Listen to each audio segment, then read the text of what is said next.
I didn't grow up with an American cookie baking, quilt making grandma, so the first time I really appreciated the craftsmanship of quilts was at an art exhibit, and it completely blew me away. Right then I realized it was an art form and I wanted to make one. So today we'll be making the Starpop quilt. It's quite similar to the classic 8-point star, so I'll leave a free pattern below. But there's still so much quilting jargon that I spent hours watching YouTube tutorials, and not one video concisely captures all the steps. I'm not a quilting channel, so I'm gonna put all my secrets into one video for you today.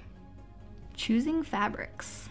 I decided to do an all black celestial inspired quilt with white stars and a couple gold velvet stars. That means I need a white fabric, a yellow fabric, and 9 different black fabrics. For each, I got a fat quarter, which is a term you'll hear a lot. It's essentially a half yard cut again in half. Hamburger, not hot dog. You could also use pre-cut fat quarters or even a fabric roll. But one of my favorite parts of making a quilt is picking all the colors and patterns. Super customizable. For the fabric type, 100% cotton will have the best structure, be the easiest to sew and fold. But of course, I am a born rebellion, picking knits for my quilt. But it really is more difficult to sew. It would always shift under my sewing machine. Damn it. But put in the work, put in the hours. Tenacity is a superpower. Cutting. It's time to cut out your blocks. That will repeat throughout your quilt.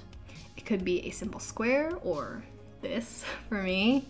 I like to make paper templates as my guideline. It's quicker than measuring each time. You could use grocery ads, divorce papers, whatever. If you're making a traditional square quilt, you can cut out a 5-inch square. If you have a more complex pattern, you'll have different size squares that compose your whole block. With triangles are so fun. You can get so many really cool patterns, and they're pretty easy to make. You just sew 2 triangles together to make a square, or a nifty trick is to cut out a larger square, sew all the way around, cut them on a diagonal, and you'll get 4 squares instead of 1. So it's nice if you're making a lot of triangles. Then I press the seam onto the darker fabric so it doesn't show through the lighter side.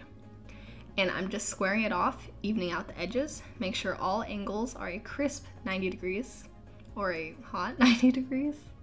Once we have all the squares and triangles cut out, we can move on to sewing them together. Using a 1/4 inch seam allowance, sew all the pieces in a column and then those columns together and you have a block. Couple sewing tips: whenever you need to cut the thread, instead of hooking it onto your thread cutter, then you have loose ends, get a scrap of fabric and continue sewing onto there. It'll save thread over time and your thread ends won't get sucked back into your sewing machine. Then you can chain sew all your pieces together and catch the loose threads with your thread saver.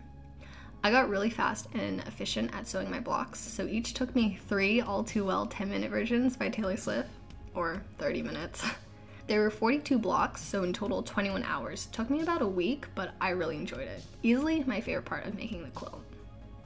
Once I had all the blocks sewn, something I did was iron them.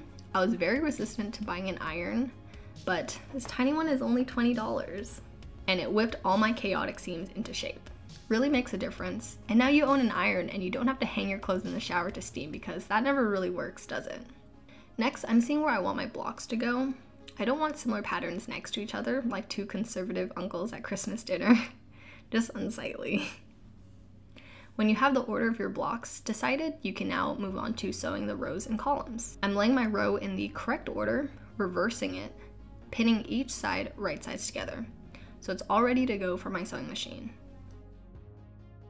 Once you have a complete row, you can sew 2 rows together, another 2 together, and so on.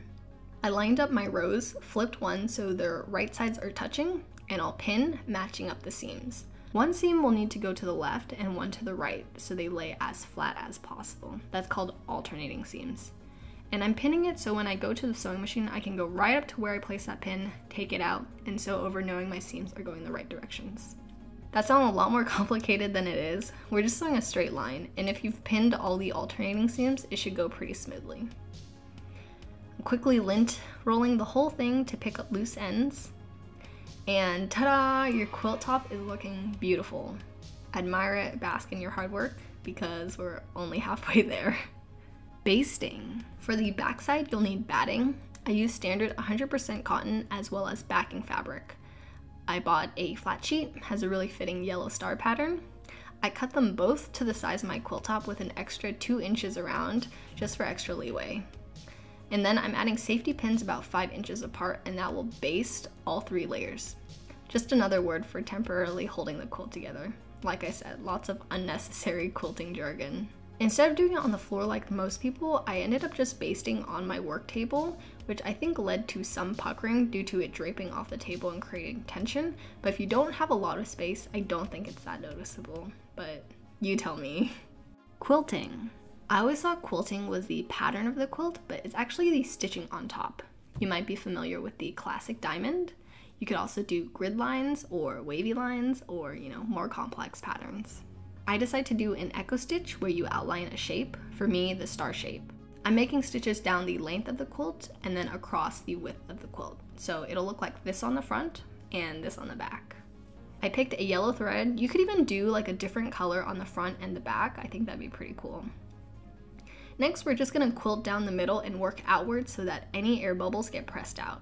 You also might want to get a walking foot. That's a sewing machine attachment that you'll unscrew your regular foot and put on instead, and that will just help pull the fabric through. You can see it literally walking the fabric, which is fun. If you have a regular sewing machine and not a long arm one, you might have to roll up or bunch your fabric, but it's not too bad. Squaring up. Once you have your quilting done, you can square up your whole quilt. I had a 5-inch square that matched these 2 seams, and I used these seams all the way around as a guideline to make sure my quilt was straight. Also, make sure however much you cut into your quilt, you need to do that on all the sides to make it even.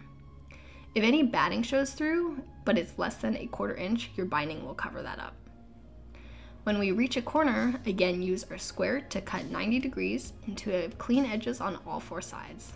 I thought for sure I would mess this up, but then I folded it in half and every edge lined up. Now that we've cut our edges, the final step to finish this off nicely is the binding. For binding our raw edge, you'll cut strips of 2.5 inch width. How many strips? Well, I measured the perimeter and then a couple extra inches, just in case. To connect all these strips, I'm sewing them perpendicular on a diagonal so that when you unfold it, the seam is distributed and not all in one line. To attach your binding, I'm lining up the raw edge, right sides together. I'm also going to fold this corner down. That will allow you to tuck in the end when you get all the way around. And I'm just going to start sewing on a 1/4 inch seam allowance, and just make sure you're sewing through all 4 layers. The binding, the quilt top, batting, backing. That's why they call it a quilt sandwich. When you get to a corner, I'm stopping before I get to the edge, cutting the thread, and then I'm going to flip my binding on a diagonal and then match the raw edge to create a miter square. And then just to secure it, we'll reverse and keep sewing all the way around your quilt. On the back side, all we have to do is fold the binding over and top stitch it down. And can you believe it? The quilt is done! I'm super impressed with how it turned out. It looks so impactful and beautiful. Honestly, I made a lot of mistakes throughout the whole process, from loose threads, wonky block sizes, to puckering on the quilt and poor binding. But it is my first quilt, and overall I really enjoyed the whole process. And now I have a beautiful quilt, although I am a little bit scared to even use it. Anyways, I hope that helped. Feel free to leave questions below, and thank you for watching.